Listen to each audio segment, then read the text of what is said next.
وہ لوگ ہیں کہ جو ہم نے اپنے لوگوں کے لیے کام کر چکے ہیں. ہم اپنے حلقے میں ڈسپینسریاں پہلے سے بنا چکے ہیں خدمت کے حوالے سے. ہم بیواؤں کو ہم ان کے مہانہ لگا چکے ہیں پہلے سے. یہ ہمارے سیاست میں آنے سے پہلے کے کام ہیں. اور ہم سیاست کو بھی بلکہ سیاست میں اگر یوں کہوں تو غلط نہیں ہوگا کہ ہم اس گندی ننگی سیاست کی اصلاح کرنا چاہتے ہیں. ہمارے پاس جو نظام ہے وہ 1450 سال کا پہلے کا موجود ہے اور ہمیں صرف اس نظام کو فٹ کرنے کی ضرورت ہے جو آج تک اس ملک کی تاریخ میں وہ نظام ہمارے ملک کی بہتری کے لیے فٹ نہیں ہو سکا. السلام علیکم ناظرین، نیو ٹائمز پاکستان سے میں ہوں آپ کا ہوسٹ چوہدری محمد اویس. ناظرین، اس وقت میں موجود ہوں سیالکوٹ PP39 کے اندر اور میرے ساتھ اس وقت نوجوان قیادت اس حلقہ کی ابھرتی ہوئی، اگر نوجوان قیادت میں کہوں تو یہ کوئی غلط بات نہیں ہوگی. میرے ساتھ اس وقت موجود ہیں جی احمد حبیب چودھری صاحب، جنہوں نے پاکستان مرکزی مسلم لیگ کے پلیٹ فارم سے الیکشن کانٹیسٹ کرنے کا انہوں نے فیصلہ کیا ہے. اب دیکھنا یہ ہے کہ حلقے کی عوام ان کو کس طرح ویلکم کرتی ہے، اور دوسرا ان سے یہ پوچھیں گے آج کہ انہوں نے کیوں فیصلہ کیا ہے کہ ان کو سیاست میں آنا چاہیے، اور اگر یہ جیت جاتے ہیں، میری ساری نیک تمنائیں خواہشات ان کے ساتھ ہیں، اگر یہ الیکشن ون کر جاتے ہیں تو یہ پنجاب اسمبلی کے اندر جا کر کس طرح لوگوں کو فیسیلیٹیٹ کرنے کی کوشش کریں گے، اور اسمبلی کے جو سیشن ہیں ان میں کس طرح یہ اپنا کردار ادا کریں گے، اس کے لیے ان کے پاس کیا پلاننگ ہے. تو آئیے چلتے ہیں احمد حبیب چودھری صاحب کی طرف. جی السلام علیکم. جی وعلیکم السلام. جی احمد صاحب، کیا حال ہے آپ کے؟ ٹھیک ہے؟ صحت ٹھیک ہے آپ کی؟ جی الحمدللہ. جی شکر اللہ کا. جی آپ سنائیں. الحمدللہ. احمد صاحب، ایک چیز یہ بتائیں کہ سب سے پہلے تو اپنے حلقے کے جو عوام ہیں ان کو بتائیے گا کہ آپ کی کوالیفیکیشن کیا ہے، اور اگر آپ یہ الیکشن ون کر جاتے ہیں تو آپ کیا کریں گے، آخر آپ کے پاس ایجنڈا کیا ہے؟ جی کوالیفیکیشن جو ہے وہ حافظ قرآن ہوں، درس نظامی کی ہوئی ہے، اس کے علاوہ FA کر چکا ہوں. جو دوسری بات ہے کہ ہم اپنے حلقے میں فیسیلیٹیٹ کرنے کے حوالے سے ہم نے جو نعرہ لگایا ہے وہ ہمارا عزم عالی شان اسلامی فلاحی پاکستان، اور ہم وہ سیاست کرنا چاہتے ہیں جو کہ خدمت کی سیاست ہے. اور یہ سیاست ہم ایسے لوگ نہیں ہیں کہ جو ہم آئے ہیں اور ہم یہ کہیں کہ ہم یہ آئیں گے تو کریں گے. ہم وہ لوگ ہیں کہ جو ہم نے اپنے لوگوں کے لیے کام کر چکے ہیں.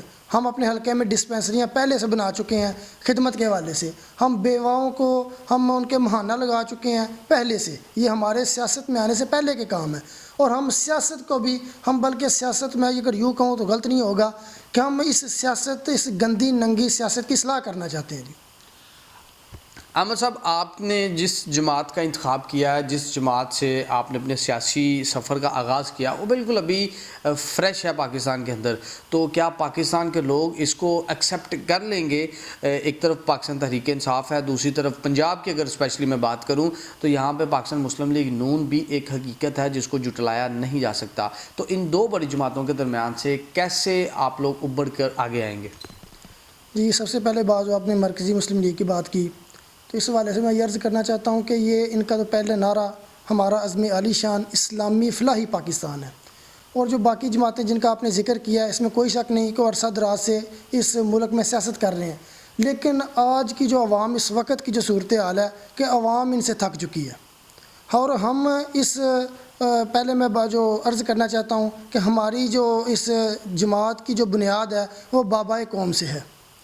اور بابائے قوم نے اس ملک بننے سے پہلے یہ بات کی تھی، اسے پوچھا گیا کہ آپ کے پاس کیا نظام ہے، آپ لوگوں کے لیے کیا کریں گے، کس سسٹم کے تحت چلیں گے. تو آج ہم بھی جو بابائے قوم نے کہا تھا ہم اسی نعرے کو لے کے چلیں گے کہ ہمارے پاس جو نظام ہے وہ 1450 سال کا پہلے کا موجود ہے، اور ہمیں صرف اس نظام کو فٹ کرنے کی ضرورت ہے جو آج تک اس ملک کی تاریخ میں وہ نظام ہمارے ملک کی بہتری کے لیے فٹ نہیں ہو سکا. ہم اس نظام کو فٹ کریں گے. چودھری صاحب، آپ کے پاس کیا پلاننگ ہے؟ ذرا پلاننگ شیئر کیجیے گا کہ آپ کیا سمجھتے ہیں کہ کون سا ایسا نقطہ ہے جس کے اوپر آج اسمبلی میں جا کر بات کرنے کی ضرورت ہے؟ اہم نقطہ آج جو ایک بیانیہ بڑا مشہور ہے مدینہ کی ریاست کے حوالے سے، ہمارا یہ ماننا ہے کہ مدینہ کی ریاست کے لیے ہمیں مدینے جیسا معاشرے کی ضرورت ہے. جب تک مدینے جیسا معاشرہ نہیں ہوگا، مدینے والی ریاست کا جو قیام ہے وہ بالکل ایک خواب کی طرح ہو سکتا ہے، وہ مکمل نہیں ہو سکتا. سر میں وہی پوچھ رہا ہوں چودھری صاحب، آپ کے پاس پلاننگ کیا ہے؟ پلاننگ کی طرف آئے.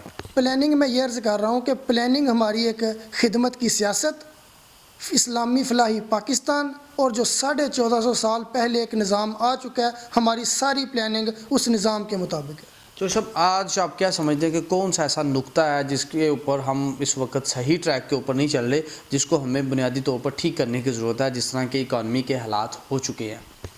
میں پہلے سوال میں وہ عرض کر چکا ہوں کہ ہمارا اس میں جو اس نظام کی جو آپ بات کر رہے ہیں، اس نظام کو صرف ہمیں اسلام کے مطابق چلانے کی ضرورت ہے۔ آپ لوگوں کی حکومت آتی ہے تو آپ لوگ اس کو کس طرح آپ اس کو مینیج کریں گے، وہ بتا دیں۔ ہم بطور مسلمان، ہمارا یہ ایمان ہے اور پوری دنیا اس بات کو مان چکی ہے کہ سب سے کامیاب لیڈر ہمارے جناب محمد رسول اللہ صلی اللہ علیہ وسلم ہے، اور ہمارا اس پر ایمان ہے کہ اسلام ہماری تمام شعبوں میں رہنمائی کرتا ہے۔ اسلام ہمیں اپنی معاشی حالات کی ذکر کرے گا، اسلام نظام حکومت کا ذکر کرے گا، اور اسلام نے ایسے حکمران دیے ہیں کہ جنہوں نے اس ملک کے اور ہر ملک جو ان کے پاس آئے ہیں انہوں نے اس کا نظام چلا کے دکھایا، اور ہمارا ایجنڈا بھی یہ ہے اسلامی فلاحی پاکستان، اور ہم اس ایجنڈے کو ایجنڈا ہمیں کہاں سے ملا ہے، وہ ہم انشاءاللہ اپنے نبی صلی اللہ علیہ وسلم سے لیں گے۔ بے شک چوہے صاحب، یہ ایک چیز یہ ہے کہ اب وہ پاکستان تحریک انصاف بھی ایک طرف موجود ہے، دوسری طرف مسلم لیگ نون بھی موجود ہے، تو کیسے ممکن ہے کہ اس حلقے کی عوام آپ کی طرف مولڈ ہوگی، آپ کو ووٹ کاسٹ کرے گی؟ حلقے کی عوام کیا کہہ رہی ہے اس وقت؟ آج کے لوگوں میں شعور آ چکا ہے، اور شعور کا لیول یہ ہے کہ جو آپ نے بات کی ہمیں لوگ کیسے کریں گے، ہم خدمت کی سیاست کریں گے، اور اس سے پہلے ہم لوگوں کی خدمت کر رہے ہیں۔ کس حوالے سے؟ ہم اپنے حلقے میں ڈسپینسریاں بنا چکے ہیں۔ تو صاحب جب آپ لوگوں کی خدمت کر رہے ہیں اس سے پہلے، تو پھر سیاست میں آنے کی کیا ضرورت تھی؟ کیا خدمت کرنے کے لیے سیاست میں آنا ضروری ہے؟ جب اقتدار آئے گا، اقتدار کے بغیر اگر ہم لوگوں کی خدمت کر رہے ہیں، اور ہم نے یہ طے کر چکے ہیں کہ ہمارے اوپر وہ لوگ مسلط رہیں گے کہ جو لوگ نہ اس ملک کا سوچیں گے نہ عوام کا سوچیں گے۔ ہو سکتا ہے کہ یہ پولیٹیکل ٹیکٹس ہوں آپ لوگوں کے، کہ پہلے لوگوں کا اعتماد جیت لیا جائے، اس کے بعد ہم سیاست میں آئیں گے، اور الٹیمیٹلی آپ آ بھی گئے ہیں سیاست میں۔ آپ بات ٹھیک ہے آپ کی، آپ اپنے علاقوں میں آپ سروے کریں، کسی جگہ پہ بھی آپ کو ایسے لوگ یا ایسے کینڈیڈیٹ نہیں ملیں گے کہ جو لوگ خدمت کی سیاست پہ بات کریں۔ زبانی ان کی بات ہر کوئی کرنے کے لیے تیار ہے کہ خدمت کی سیاست کریں گے، لیکن عملی طور پر آپ کو مجھے دکھائیں، کہیں پہ آپ نظر نہیں آئے گا کہ خدمت کی سیاست کہتے کسے ہیں۔ ہم ان کو بتائیں گے خدمت کی سیاست کہتے کسے ہیں۔ آپ ہمارے اس پلیٹ فارم سے آپ علاقوں کا سروے کریں، آپ کو نظر آئے گا کہ ہماری خدمت کی سیاست ہے کیا۔ ہماری خدمت کی سیاست لوگوں کو سہولیات مہیا کرنے کی سیاست، لوگوں کو علاج معالجہ دینے کی سیاست۔ آج ہماری اس پوری کل زندگی کی جو اس ملک کی زندگی ہے، آپ اس کا ذرا جائزہ لیں، آپ کو نظر آئے گا کہ ہماری کل سیاست گلیاں نالیاں اونچی کرتے جاؤ، جنازے پڑھو، ہمارے پورے ملک کی اور ہمارے آج علاقوں کی کل سیاست یہ ہے۔ ہم اس سیاست کی انشاءاللہ اصلاح کریں گے، ہم بتلائیں گے کہ سیاست کہتے کسے ہیں، سیاست ہے کیا، عوامی سیاست ہم متعارف کروائیں تو صاحب جس طرح اس سے پہلے بھی مذہبی جماعتیں آئی ہیں، پبلک نے ان کو ایکسیپٹ نہیں کیا، تو یہ بھی بیسیکلی ایک مذہبی جماعت اگر میں اس کو کہوں تو یہ غلط نہیں ہے، تو کیسے عین ممکن ہے کہ لوگ اس کو ایکسیپٹ کر لیں گے اور کیوں کریں گے؟ پہلی بات کہ جو آپ نے مذہبی جماعتوں کا ذکر کیا، اس میں کوئی شک نہیں کہ مذہبی جماعتیں ایک عرصہ دراز سے الیکشن میں موجود ہیں، لیکن پبلک کا ووٹ وہ گین نہیں کر سکے، یہ کیا بڑی وجہ ہے ایک؟ تو یہ چیز کل کو آپ لوگوں کو بھی فیس کرنی پڑ جائے گی، کیا لوگ زیادہ لبرل ہو گئے ہیں؟ جہاں تک آپ نے بات کی ہے مذہبی لوگ ووٹ حاصل نہیں کر سکے، سب سے پہلے میں ذکر کروں ہماری جماعت کا نام ایک عوامی نام ہے، مذہبی نام نہیں۔ دوسری بات، ہم اپنے ساتھ ان تمام لوگوں کو لگائیں گے، ہماری اس جماعت کے اندر ایک ورتھ موجود ہے۔ نہیں، آپ کہہ رہے ہیں کہ آپ مذہب کارڈ نہیں کھیلیں گے، اس میں کسی صورت نہیں کھیلیں گے؟ ہم کسی صورت، آج تک جتنی سیاسی جماعتیں موجود ہیں انہوں نے ایک مذہب کو لے کے چلے۔ اب دیکھیں، فضل الرحمان صاحب ہیں، ملک کے اندر کچھ بھی کروانا ہوتا ہے تو مدرسے کے بچوں کو اٹھا کے سڑکوں کے اوپر لے آتے ہیں، ویسے ہی کل کو بھی آپ لوگ بھی مدرسوں کے بچے لے آئیں گے، تو کیا اس طرح کے کوئی سین دیکھنے کو ملیں گے کل کو ہمیں؟ تو کیا یہ اچھی چیز ہے؟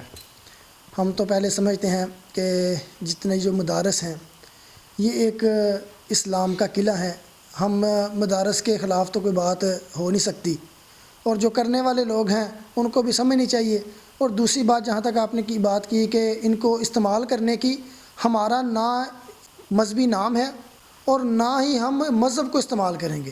جتنی یہاں پر آج تک مذہبی جماعتیں موجود ہیں، آپ نے نام لیا کہ مولانا صاحب کا، اس کے علاوہ جتنے لوگ موجود ہیں انہوں نے ایک مذہب کی سیاست کی۔ ہم مذہب کی سیاست نہیں کریں گے، ہم عوام کے ساتھ اور خدمت کی سیاست کریں گے۔ اور خدمت کی سیاست ایک ایسا نام ہے، اتنا اس کا بڑا اور چوڑا سینہ ہے کہ ہم ہر کسی کو اپنے گلے لگائیں گے۔ چوہدری صاحب، یہ حلقہ PP39 ہے، آپ اس کے حوالے سے کوئی ایک ایسا مسئلہ بتا دیں کہ جس کو فوری طور پر حل ہونے کی ضرورت ہے، لوگ جس میں ابھی پس رہے ہیں۔ سر جیسے آپ نے بتایا PP39 کا آپ کے پاس مسئلہ، یہ ہماری آج کل سیاست گلیوں نالیوں کی سیاست ہے۔ یہ سیاست تو یہ جو کام ہے یہ تو اداروں کے کام ہے، بلدیات کے کام ہے گلیاں نالیاں اونچی کرنا۔ آج ہم نے ہمارے جو کینڈیڈیٹ ہیں وہ آتے ہیں اور بات اس پہ کرتے ہیں، اچھا یہ آپ کا رستہ اوپر کر دیں گے جی، آپ کا رستہ سیدھا کر دیں گے۔ یہ کام تو ہمارے جو کینڈیڈیٹس ہیں یا MP ہیں جو ہمارے جو عوام میں پہنچتے ہیں، وہ ان کا کام قانون سازی کرنا ہے، اس ملک کی فلاح کے لیے کام کرنا، اس ملک کی بہتری کے لیے کام کرنا ہے۔ یہ کام تو اداروں کے کام ہے جو ہمارا سیاست کا کل ایجنڈا ہے۔ جی بہت شکریہ۔ جی ناظرین، یہ ہیں احمد حبیب چودھری صاحب، امیدوار برائے MPA PP39 پاکستان مرکزی مسلم لیگ کے پلیٹ فارم سے انہوں نے الیکشن کانٹیسٹ کرنے کا اعلان کیا ہے۔ ان کی گفتگو بھی آپ نے سنی ہے۔ ناظرین، اس چیز کا فیصلہ آپ نے کرنا ہے کہ کون سا امیدوار آپ کے حلقے کے لیے بہتر ہے، کون سا کینڈیڈیٹ جو اس کیپیسٹی کا مالک بھی ہے، اس کریڈیبلٹی کا مالک بھی ہے کہ آپ لوگوں کے حق کے لیے اسمبلی میں جا کے بات کر سکتا ہے۔ ان سے ہم نے احمد حبیب چودھری صاحب سے ان کا موقف جاننے کی بھرپور طریقے سے ہم نے کوشش کی ہے کہ آخر ان کا ایجنڈا کیا ہے۔ اگر وہ جیت جاتے ہیں تو اس حلقے کی کس طرح وہ نمائندگی کریں گے، اور دوسرا جو پاکستان کے جو پنجاب لیول کے اوپر اس وقت جو ایشوز ہیں ان کے اوپر یہ کس طرح جا کے اپنا سٹینڈ لیں گے، وہ ساری کی ساری باتیں آپ کے سامنے ہیں۔ اب فیصلہ آپ لوگوں نے کرنا ہے۔ اسی کے ساتھ ہی اپنے میزبان چوہدری محمد اویس کو نیو ٹائمز پاکستان کی سکرین سے اس امید کے ساتھ اجازت دیجیے گا کہ آنے والے دنوں میں اللہ پاک کی ذات اپنا مزید فضل اور کرم ہمارے اوپر قائم رکھے گا، اور ہم جتنی بھی مصیبتوں کے اندر اس وقت گھرے ہوئے ہیں، مالک کی ذات ہمیں ان تمام مشکلات اور مصیبتوں سے چھٹکارا دے گی۔ اللہ حافظ۔